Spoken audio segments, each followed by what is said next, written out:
এই ভুয়ো জাতিগত শংসাপত্র মুড়িমুড়কির মতো ছড়িয়ে পড়েছে, এই অভিযোগ বারবার উঠে এসেছে এবং এটা একটা ন্যাশনাল ইস্যুতে পর্যন্ত পরিণত হয়েছে। সিবিআই বিষয়টা নিয়ে তদন্ত শুরু করেছে এবং সিবিআই এর বক্তব্য, আমাদের রাজ্যে বিভিন্ন জেলা শাসক, মহকুমা শাসকদের দপ্তরে এই ভুয়ো জাতিগত শংসাপত্র তৈরি করা এবং বিক্রি করার একটা চক্র রীতিমতো কাজ করছে। কলকাতা হাইকোর্টে গত বছর একটি মামলা উঠেছিল যেখানে অভিযোগ করা হয় পাকিস্তানের এক ব্যক্তি আমাদের রাজ্য থেকে পাওয়া একটি ভুয়ো জাতিগত শংসাপত্র ব্যবহার করে আমাদের দেশের একটি আধা সামরিক বাহিনীতে চাকরি করছিল।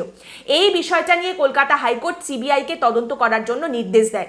সিবিআই তদন্ত শুরু করে এবং দেখা যায় আমাদের দেশের অন্যান্য বিভিন্ন পরীক্ষা, বিভিন্ন জায়গার চাকরি, মেডিকেল বলুন, ইঞ্জিনিয়ারিং বলুন, বিভিন্ন রকম যে কম্পিটিটিভ পরীক্ষা, চাকরির পরীক্ষা হয়, সেখানেও প্রচুর পরিমাণে এই রাজ্য থেকে পাওয়া ফেক কাস্ট সার্টিফিকেট ব্যবহার করা হয়। সেইগুলো ব্যবহার করে অনেকে পরীক্ষা দেন, চাকরির পরীক্ষায় উত্তীর্ণ হন এবং চাকরিও পান।